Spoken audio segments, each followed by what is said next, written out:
तो जैसा कि हम एक सीरीज चला रहे हैं जिसका नाम हमने एक्सरे रखा हुआ है, तो उसमें हम एक्सरे में हर चैप्टर की एनालिसिस करते हैं, इंपॉर्टेंट क्वेश्चंस करते हैं, इंपॉर्टेंट कॉन्सेप्ट करते हैं। So basically this is the quick revision for those student जो साल भर से तैयारी कर रहे हैं या अभी तैयारी करने की सोच रहे हैं, उनके लिए भी है। बट ये थोड़ा बहुत आपको जिनको आइडिया है उनके लिए ज्यादा फायदेमंद है, बाकी उन बच्चों के लिए भी ये फायदेमंद है जो अभी से पढ़ना स्टार्ट किया उन्होंने। तो एक क्विक रिवीजन रहेगा जिसमें हम एक चैप्टर को हाफ एन आवर 30 से 35 मिनट के अंदर 45 मिनट के अंदर हम कोशिश करेंगे कि इस चैप्टर को कवर कर लें। क्योंकि मेजर प्रॉब्लम क्या होता है कि आप बड़े बड़े वीडियो देखते तो हो 5-5 6-6 घंटे के, बट वो फिर आउटपुट नहीं निकलता है। क्योंकि हम मतलब 2 दिन जोश में आप आते हो, वीडियो देखते हो, लेकिन आधा देख के छोड़ देते हो, नहीं कर पाते हो। तो ये सच्चाई है।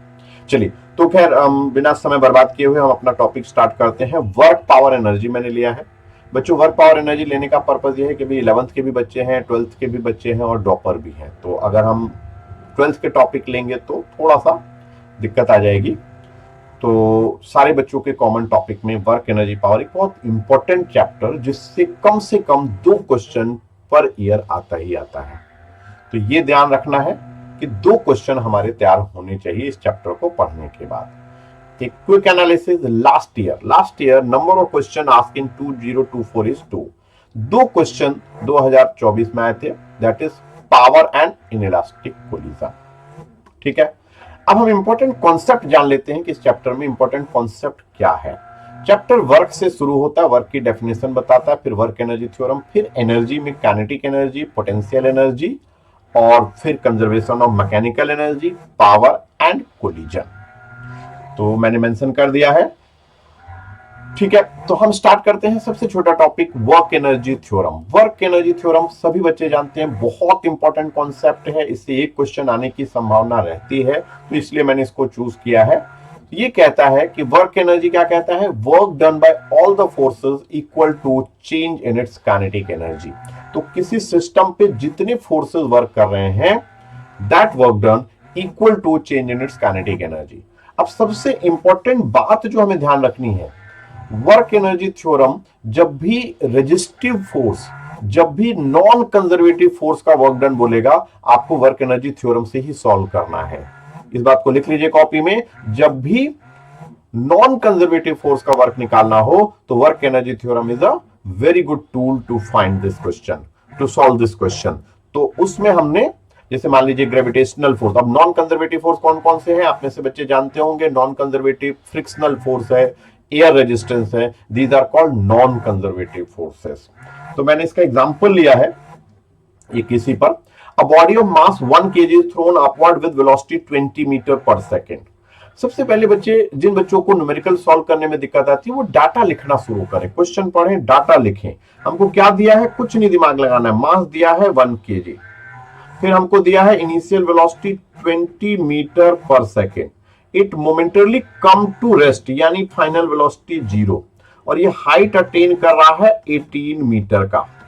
How much energy is lost, ठीक है, समझ गए, बाय एयर फ्रिक्शन। जैसे इसने एयर फ्रिक्शन बोल दिया है तो मेरे दिमाग में क्लिक कर जाना चाहिए कि मुझे वर्क एनर्जी थ्योरम लगाना है। जब हम किसी पार्टिकल को थ्रो करते हैं ऊपर, तो ऊपर की तरफ जा रहा है, इसको ग्रेविटेशनल फोर्स पीछे लग रहा है, और साथ के साथ एयर रेजिस्टेंस का फ्रिक्शनल फोर्स भी लग रहा है। तो इस पे कितने फोर्सेस लग रहे हैं, ग्रेविटेशनल फोर्स और एयर रेजिस्टेंस। तो यहां पे work done by gravity plus work done by air resistance is equal to change in kinetic energy. Work done by gravity, gravity downward act कर रहा है, पार्टिकल ऊपर जा रहा है, तो उस केस में दोनों अपोजिट डायरेक्शन में। तो जब भी फोर्स और डिस्प्लेसमेंट अपोजिट डायरेक्शन में होंगे तो उस केस में हमारा वर्क डन नेगेटिव होगा। मास है हमारा 1, जी में ले रहा हूं 10, एच में ले रहा हूं 18। Work done by air resistance मुझे निकालना है, change in kinetic final 0, initial half m u square 20 का स्क्वायर। बस सॉल्व कर दीजिए, आपका आंसर आ गया। बहुत आसान इस तरीका का एक क्वेश्चन आने की प्रोबेबिलिटी रहेगी। तो एक तरह से जब हम इसे सिंप्लीफाइंग करेंगे, 400/2 200। तो work done by air resistance is -200 + 180। तो एक तरह से -20 जूल। माइनस का मतलब है लॉस, तो इसका आंसर हो गया 20 जूल। तो एक टाइप का क्वेश्चन हमने कर लिया, एकदम दिमाग में बिठा लीजिए। दो ही टाइप के क्वेश्चन इस पे बनते हैं जो आप बहुत आसानी से अब कर लेंगे, ऐसा मैं उम्मीद करता हूं। अब आइए एक और एग्जांपल मैं देना चाहता हूं। वर्क डन, जब भी किसी क्वेश्चन में position is a function of time दिया है और वर्क डन बोलता है, तब भी work energy theorem is an excellent tool to solve this question.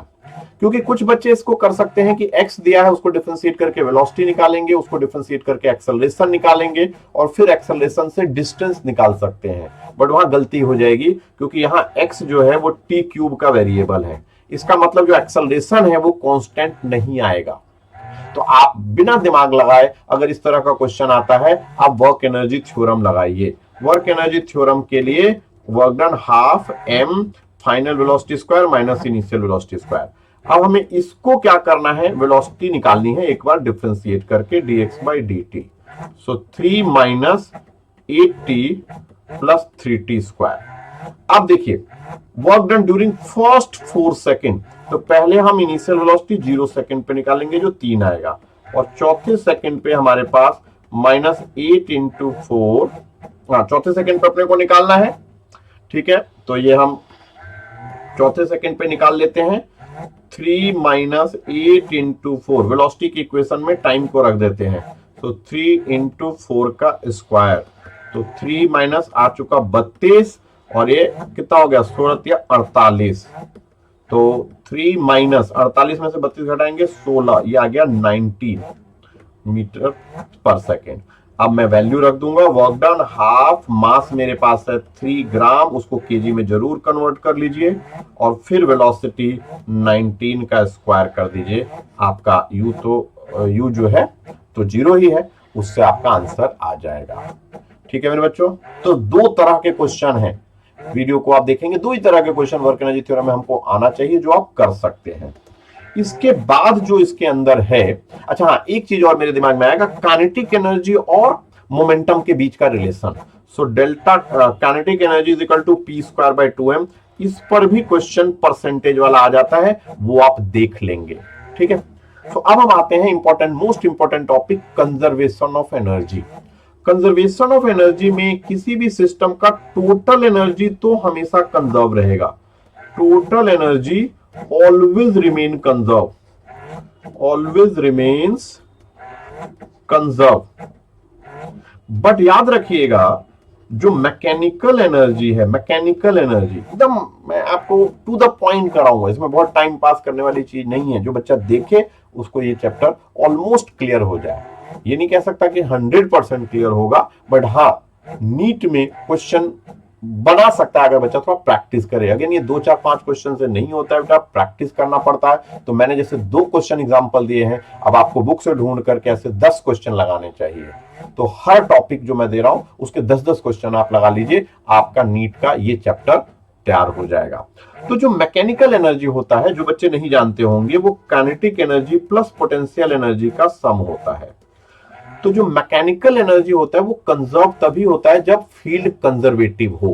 तो इस बात को ध्यान रखिएगा, mechanical energy is conserve only in conservative field. Total energy हमेशा कंजर्व होता है, मैकेनिकल एनर्जी कंजर्वेटिव फील्ड में कंजर्व रहता है। तो जैसे आप किसी पार्टिकल को थ्रो करते हैं ग्रेविटेशनल फील्ड में, तो ग्रेविटेशनल फील्ड कैसा है, कंजर्वेटिव फील्ड है। तो जैसे जैसे पार्टिकल ऊपर जा रहा है, कौन सी एनर्जी बढ़ रही है, पोटेंशियल एनर्जी बढ़ रही है, इसलिए उसकी स्पीड स्लो हो रही है और काइनेटिक एनर्जी घट रही है। जैसे हम किसी चीज को ड्रॉप करते हैं, उसकी पोटेंशियल एनर्जी घटती है, बट वो स्पीड एक्वायर करती है, यानी काइनेटिक एनर्जी बढ़ती है। ठीक है, अब आइए इस पे एक बेहतरीन क्वेश्चन करते हैं। A block of mass m is attached to the lower end of a vertical spring. The spring is hung from the ceiling and has a force constant value k. तो एक स्प्रिंग है और उसको hang किया हुआ है, एक block को उसके थ्रू हैंग किया गया है। बड़ा स्टैंडर्ड क्वेश्चन है। The mass release from the rest with the spring initially unstretched, the maximum, याद रखिएगा यहां पे बच्चे गलती करते हैं। जब आप इस ब्लॉक को छोड़ेंगे तो ये ब्लॉक अपनी वेट की वजह से नीचे जाएगा और एक लेवल तक जाएगा और उसके बाद फिर ये ऊपर ऑसिलेट करता है, लेकिन हम मानते हैं ये मैक्सिमम इलोंगेशन है। तो जब ब्लॉक नीचे आ रहा है तो ब्लॉक की एनर्जी क्या हो रही है, ब्लॉक की एनर्जी घट रही है। अब ब्लॉक नीचे आ रहा है, इसकी एनर्जी घट रही है, at the same time spring खींचा जा रहा है, तो स्प्रिंग की एनर्जी बढ़ रही है। तो यहां पे क्या हो रहा है, या तो हम पूरे सिस्टम की एनर्जी को जीरो मान के चले, या फिर हम ये कह सकते हैं कि loss in potential energy of spring, sorry, loss in potential energy of block equal to gain in potential energy. यहां पे काइनेटिक एनर्जी तो नहीं हो रहा है, तो gain in potential energy of spring. Spring खींच रहा है, स्प्रिंग के केस में चाहे वो खींचे चाहे कंप्रेस हो, एनर्जी वो गेन ही करता है। तो स्प्रिंग गेन करता है एनर्जी, और ब्लॉक जो है वो अपनी एनर्जी लूज कर रहा है। तो पोटेंशियल एनर्जी ऑफ ब्लॉक कितने से लूज हो रहा है, मान लेते हैं ये एक्स डिस्टेंस नीचे आ गया, तो mgx, और स्प्रिंग की एनर्जी आप जानते हैं हाफ के एक्स स्क्वायर। तो यहां से हम सॉल्व करेंगे तो x की वैल्यू आ जाएगी 2mg/k। ठीक है, तो ये एक तरह से याद रखिएगा। अगर मैक्सिमम, ये इसको याद कर लेना है, मैक्सिमम इलोंगेशन बोले तो 2mg/k, लेकिन कई बार इक्विलिब्रियम पोजीशन बोलता है, तो इक्विलिब्रियम पोजीशन इसके आधे पे होता है, और इक्विलिब्रियम का मतलब है फोर्स कांस्टेंट, तब हम करेंगे kx इक्वल टू mg। कई बार बच्चे इससे कंफ्यूज रहते हैं। अगर इक्विलिब्रियम पोजीशन का इलोंगेशन पूछ रहा है तो ये mg/k, और मैक्सिमम इलोंगेशन पूछ रहा है तो 2mg/k।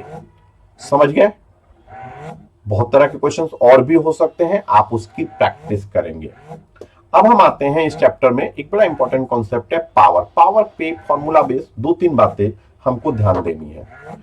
पावर का basic concept, power rate of doing work या rate of doing mechanical energy. कोई भी एनर्जी, काइनेटिक प्लस पोटेंशियल दोनों हो सकता है, काइनेटिक हो सकता है, पोटेंशियल हो सकता है, ये हो गया। तो एक तो इस पे हमें ध्यान रखना है। दूसरा, जब हम इसको सिंप्लीफाई करेंगे तो पावर F.V ये आता है। ठीक है, so power is dot product of force and velocity. अब यहां पे एक चीज ध्यान रखना है, पावर में बड़ा एक स्टैंडर्ड क्वेश्चन आता है जो मैं चाहूंगा कि हर बच्चे को याद हो। वो ये कहता है कि किसी भी इंजन की पावर अगर कांस्टेंट है, ये थ्योरेटिकल क्वेश्चन में भी आता है, अगर पावर कांस्टेंट है तो क्या क्या होगा। तो पावर कांस्टेंट है यानी power force into velocity constant, force into velocity constant, force को mass into acceleration into velocity constant, और एक्सेलरेशन को हम फिर से लिखेंगे dv/dt कांस्टेंट। इसका रिजल्ट याद कर लीजिएगा, डेरिवेशन नहीं भी समझ में आया तो चलेगा। तो mv dv/dt या d, और इधर cdt कर देते हैं, इसको इंटीग्रेट कर देते हैं, तो mv dv का इंटीग्रेशन v²/2 और ct। तो यहां पे एक सबसे important factor v² directly proportional to t, तो v directly proportional to t की पावर 1/2। वेलोसिटी आ गई, उसको डिफरेंशिएट करेंगे तो एक्सेलरेशन आ जाएगी। एक्सेलरेशन को जब हम डिफरेंशिएट करेंगे तो वो -1/2, इसको रट लेंगे। और एक बहुत इंपॉर्टेंट पोजीशन x, इसको जब आप इंटीग्रेट करेंगे तो 3/2। ये तीनों डाटा याद कर लेंगे, हर अल्टरनेट साल पे इससे क्वेश्चन आता है। यानी अगर किसी भी इंजन की पावर कांस्टेंट है तो वेलोसिटी t की पावर 1/2 से वेरी करेगी, पोजीशन t की पावर 3/2 से वेरी करेगी, और एक्सेलरेशन t की पावर -1/2 से वेरी करेगी। ठीक है, इसमें एक एग्जांपल मैंने ले लिया, बड़ा सिंपल सा लिया है। तो पार्टिकल की वेलोसिटी दे दी है और फोर्स दे दिया है, इंस्टेंटेनियस पावर आप सब जानते हैं। डॉट प्रोडक्ट करेंगे, डॉट प्रोडक्ट में i को i के साथ, तो 5 10 50, इसी तरीके से -3 10 30, और 6 20 छक 20 120। तो अब आप इसको सिंप्लीफाई कर देंगे तो कितना हो जाएगा, 50 में से 30 गया 20 प्लस 120 तो 140। मेरे बच्चे पिछले 2-3 साल के चैप्टरों को देखिए तो आप देखेंगे फिजिक्स का पेपर बहुत आसान आता है। अगर आप इस तरीके से भी पढ़ोगे, बच्चों ने बहुत हो हल्ला मचा के, बहुत परेशान करके, और इंस्टीट्यूटों ने अत्याचार करके उल्टे सीधे पेपर बना के, टीचरों ने उल्टा सीधा पढ़ा के सत्यानाश कर दिया आपका फिजिक्स का। नहीं तो फिजिक्स बहुत आसान है, बायो में जितनी आप मेहनत करते हो उससे कम मेहनत से फिजिक्स आ सकती है, बट ये रेगुलरिटी मांगता है। अब आ जाते हैं एक नेक्स्ट टॉपिक, कोलिजन। कोलिजन एक इंपॉर्टेंट टॉपिक है। कोलिजन के बारे में, जब भी दो पार्टिकल इंटरैक्ट करेंगे, उनकी फील्ड इंटरैक्ट करेंगे, तो उसको हम कोलिजन बोलेंगे। कोलिजन इलास्टिक है, इसके बारे में, और एक इनइलास्टिक होता है, आप सब जानते हैं, मैं टाइम वेस्ट नहीं करूंगा। इलास्टिक कोलिजन में मोमेंटम कंजर्व रहता है और काइनेटिक एनर्जी कंजर्व रहता है। ये पढ़ेंगे। इन इलास्टिक में मोमेंटम तो कंजर्व रहेगा ही, काइनेटिक एनर्जी कंजर्व नहीं रहता है, डज नॉट रिमेन कंजर्व। ठीक है, ये चीज देख लेंगे हम लोग। सो काइनेटिक एनर्जी कंजर्व नहीं रहता है किसमें, इन इलास्टिक में। कोफिशिएंट ऑफ रेस्टिट्यूशन एक में जीरो होता है, परफेक्टली इन इलास्टिक का जीरो होता है और परफेक्टली इलास्टिक का 1 होता है। और उसमें भी एक बहुत इंपॉर्टेंट कोफिशिएंट ऑफ रेस्टिट्यूशन का फॉर्मूला आपको आना चाहिए। कोफिशिएंट ऑफ रेस्टिट्यूशन बहुत इंपॉर्टेंट है। Coefficient of restitution velocity of approach, velocity of separation divided by velocity of approach, बहुत इंपॉर्टेंट फॉर्मूला है। मैं तो अपने बच्चों को ये बोलता हूं कि बेटा कोई भी क्वेश्चन कोलिजन का है उसको 2 ही स्टेप में हमें करेंगे, एक कंजर्वेशन ऑफ मोमेंटम और एक कोफिशिएंट ऑफ रेस्टिट्यूशन। जो मर्जी आए वो आप इसको कर सकते हो। तो अगर किसी मेरे बच्चे को लगेगा कि कोलिजन की टॉपिक को डिटेल में कराना है तो वो मुझे कमेंट बॉक्स में करेगा, तो मैं उसको आगे चल के कराऊंगा। बट क्योंकि मैं ब्रीफ में कर रहा हूं तो मैं इसमें समय ज्यादा बर्बाद नहीं करूंगा। और सबसे अच्छी बात है कि इन इलास्टिक कोलिजन एग्जाम में आता है। अगर इन इलास्टिक आता है तो मानो फ्री का नंबर, उसमें तो कोलिजन की नॉलेज नहीं भी होगी तब भी मेरा बच्चा कर लेगा। तो एक एग्जाम्पल हम लेते हैं।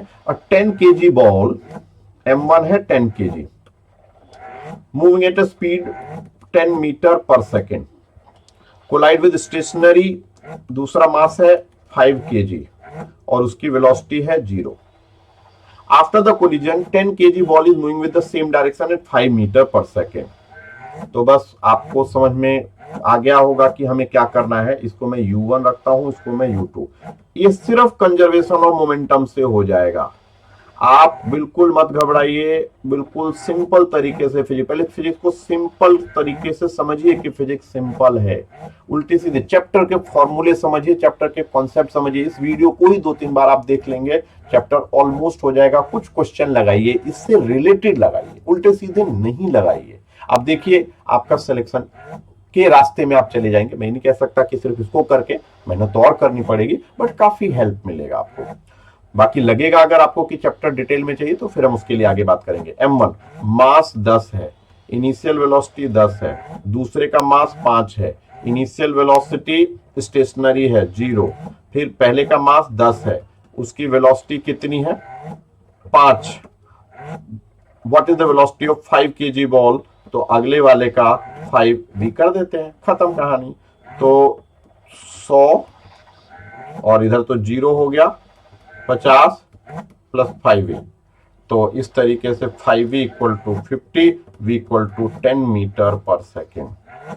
मेरा मकसद ये नहीं है कि मैं बहुत डिटेल में या पढ़ाऊं और उल्टी सीधी चीजें आपको बताऊं। मेरा मकसद है कि चीज आसान है, आप रिलैक्स रहिए, ठीक है। उल्टी सीधी चीजों पे ज्यादा ध्यान नहीं दीजिए।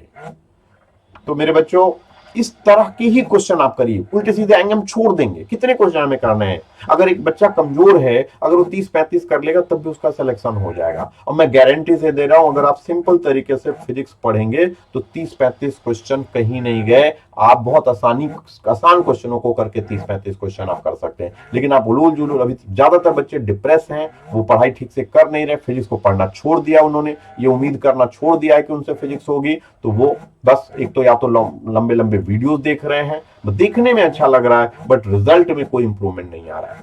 अगेन आपको कॉन्फिडेंस होना चाहिए कि हाँ, वर्क एनर्जी पावर के इंपॉर्टेंट कॉन्सेप्ट मेरे को आते हैं। तो ये सीरीज मेरा सिर्फ इंपॉर्टेंट कॉन्सेप्ट बताने के लिए है, इंपॉर्टेंट क्वेश्चंस बताने के लिए है, और किस टॉपिक से क्वेश्चन आ सकता है उसके लिए है।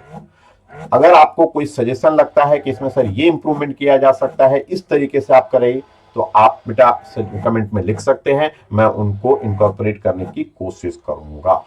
जैसा मैंने वादा किया था, छोटा वीडियो वो मैंने आज कंप्लीट किया। तो वर्क एनर्जी पावर एक इंपॉर्टेंट टॉपिक, मेरा मानना है नेक्स्ट ईयर जो मैंने टॉपिक कराया है उसी से एक न एक क्वेश्चन आएगा। आप उलूल जुलूल की चीजों को करना बंद कर दीजिए, रिलैक्स होइए, माइंड को रिलैक्स रखिए, पॉजिटिव होइए, सोचिए कि मैं कर सकता हूं। आप देखेंगे आने दीजिए इंस्टीट्यूट में जितने उल्टे सीधे टेस्ट आते हैं, आपको उनसे नहीं घबराना है। बस एक ही देखिए, 2015 के बाद 2016 के बाद जितने पेपर हुए हैं वो फिजिक्स आसान होती गई है और आसान ही आएगा। तो इसी के साथ आज मैं वर्क एनर्जी पावर को समाप्त करता हूं। मिलते हैं नेक्स्ट वीडियो में। मैं नेक्स्ट वीक से रेगुलर इसको करने की कोशिश करूंगा, एक टाइम टेबल को फॉलो करूंगा। थैंक यू मेरे बच्चे, मिलते हैं नेक्स्ट वीडियो में।